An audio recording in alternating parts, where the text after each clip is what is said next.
আমি নুজহাত জাহান। আমি আমি হচ্ছে জাতীয়তাবাদী ছাত্র দল থেকে আমি ছাত্রী কল্যাণ সম্পাদকে দাঁড়িয়েছি। আমাকে শিক্ষার্থী কেন ভোট দিবে তার কারণ হচ্ছে আমি শিক্ষার্থীদের জন্য যথেষ্ট কাজ করার চেষ্টা করেছি গত 17 বছর যাবৎ। অনেক কিছুই চেষ্টা করেছি, বিশেষ করে আমার আরেকটা প্ল্যাটফর্ম আছে, আমি ক্রিয়ার সাইডে, যেহেতু আমি হল চ্যাম্পিয়ন প্লাস হচ্ছে আমি খেলাধুলার সাথে সম্পর্কিত, সেই ক্ষেত্রে আমি চেষ্টা করেছি যে বিভিন্ন হলে আমাদের যে ক্রীড়া সামগ্রী ছিল সেগুলো অনেক হলেই ছিল না, সেগুলো নিয়ে আসার ব্যবস্থা করেছি। তারপর হচ্ছে আমি মেয়েদের যে খেলাধুলার একটা ভেদাভেদ থাকে ছেলেদের সাথে, সেটা একটু ঠিক করার চেষ্টা করেছি যে মেয়েরা যেন কোনো বাধা প্রাপ্ত না হয়। বিশেষ করে আমাদের চিটং ইউনিভার্সিটিতে প্লেয়ার সংখ্যা একদম জিরো বললেই চলে মেয়েদের ক্ষেত্রে, সেক্ষেত্রে মেয়েদের প্ল্যাটফর্মটা একটু ঠিক করার চেষ্টা করেছি যেন মেয়েরা একটু সক্রিয়ভাবে একটু খেলাধুলা করতে পারে। আর আমি চেষ্টা করেছি যে মেয়েরা কিভাবে কি করলে ভালো থাকে এবং কি করলে ওনারা আমাকে ভোট দিবে বা কেন ওনারা আমাকে ভোট দিবে সেটা আমি বিভিন্নভাবে পর্যবেক্ষণ করার চেষ্টা করেছি যে কি করা যায়। বিশেষ করে আমাদের যে আবাসন সমস্যাটা আছে সেটা নিয়ে অনেক চিন্তা ভাবনা করে দেখেছি যে আমাদের বিশেষ করে প্রবলেমটা কখন হয়, আমরা যখন মানে নিউ সেশন যারা আসে ফ্রেশার তাদের বেশি প্রবলেম হয়। তো সেই ক্ষেত্রে এটা নিয়ে আমরা একটু চিন্তা ভাবনা করছি যে কিভাবে কি করলে ওনারা যেন প্রথমে এসেই এই প্রবলেমটা ফেস না করে, কিভাবে তাদের 100% আবাসন দেওয়া যায় সেটা নিয়ে আমরা একটু চিন্তা ভাবনা করছি যে যারা ভর্তি পরীক্ষা দিতে আসে, বিশেষ করে যারা গার্ডিয়ান আছে ওনাদের একটু থাকার ব্যবস্থা, কারণ ওনারা অনেক প্রবলেম ফেস করে কোথায় থাকবে বা আমার সন্তান কোথায় থেকে পরীক্ষা দিবে, ঠিকমতো পড়াশোনায় মনোযোগী করতে পারবে, এটার একটা আবাসনের চিন্তা করতেছি আমরা। আরো বিশেষ করে চিন্তা ভাবনা করছি যে কিভাবে বিশেষ করে আমাদের মেয়েদের নিরাপত্তার একটা বিষয় আছে। আপনারা ইতিমধ্যে জেনে যাবেন যে আমাদের নিরাপত্তা নিয়ে একটা প্রবলেম মেয়েরা অনেক ফেস করতেছি।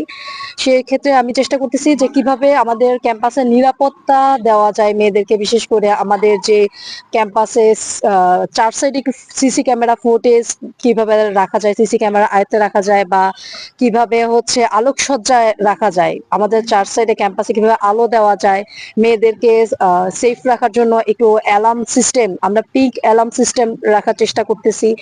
আমরা চেষ্টা করছি যে মেয়েদেরকে সর্বোপরি কিভাবে ভালোভাবে রাখা যায় এবং নিরাপদ ক্যাম্পাস কিভাবে দেওয়া যায় সেটা নিয়ে আমরা কাজ করে যাচ্ছি। তারপর কাজ করছি যে মেয়েদের স্বাস্থ্য বিষয় নিয়ে, কারণ আমাদের সবাই জানে যে হলের খাবারটা তেমন ভালো হয় না। আমরা চেষ্টা করছি যে কিভাবে খাবারটা ভালো দেওয়া যায় বা স্বাস্থ্যসম্মত খাবারটা দেওয়া যায় সেটা নিয়ে কাজ করছি।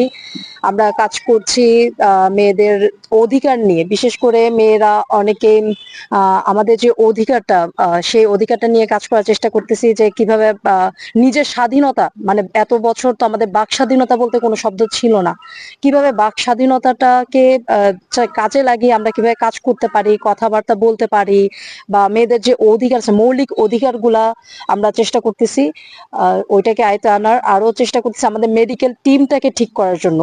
বিশেষ করে আমাদের মেডিকেলের টিমটা হচ্ছে যে মানে মেয়েদেরকে হলে আসতে একটু দ্রুত দ্রুত যদি আসতে বলা হয় ওরা অনেক লেট করে বা বিভিন্ন অজুহাত দেখায়, ওই অজুহাতটা যেন না থাকে, বিশেষ করে আমরা যেন তাৎক্ষণিক তাদেরকে চিকিৎসা দিতে পারি, সেটা নিয়ে আমরা কাজ করে যাচ্ছি। চাকসু নিয়ে আমরা একটু ব্যতিক্রমী চিন্তা করছি যে আমাদের প্রচারণা আল্লাহর মধ্যে কোনো সমস্যা থাকবে না, প্রচারণায় আমরা চালিয়ে যাব, খুব সুন্দরভাবে চালানোর চেষ্টা করব। আমাদের জাকসু ডাকসুতে যে প্রবলেমগুলো ছিল আমাদের সেই প্রবলেমগুলো আমরা ইনশাল্লাহ ইতিমধ্যে ফাইন্ড আউট করে ফেলেছি যে কি কি প্রবলেমগুলো আমাদের ছিল, সেই প্রবলেমগুলো আমরা একটু চেঞ্জ করার চেষ্টা করছি এবং নতুন কিছু শিক্ষার্থীদের নতুন কিছু দেওয়ার চেষ্টা করছি যেন ওনাদের আমাদের প্রতি ভরসা থাকে এবং আমরা সবসময় ওনাদের পাশে আছি এই জিনিসটা বোঝানোর জন্য। এবং ওনারা আশা করি যে ওনাদের সঠিক প্রার্থীকে ওনারা বেছে নেবে, আমরা সেটাই কাজ করে যাচ্ছি যে আমাদের প্রবলেমগুলো যেন আর না হয় ডাকসু এবং জাকসুর মতো। আমি নিজে ইনশাল্লাহ আশা করি যে আমি জয়যুক্ত হব, কারণ আমি অনেক সাইডে চেষ্টা করে দেখেছি, অনেক মেয়েদের সাথে কথা বলে দেখেছি যে তাদের প্রথম প্রবলেম হচ্ছে আবাসন প্রবলেম। তো আমি যদি মনে করি যে না আবাসন প্রবলেমটা যদি সলভ করতে পারি, তাহলে আশা করি সবাই আমার পাশে থাকবে এবং আমাকে ভোট দিয়ে জয়যুক্ত করবে ইনশাল্লাহ।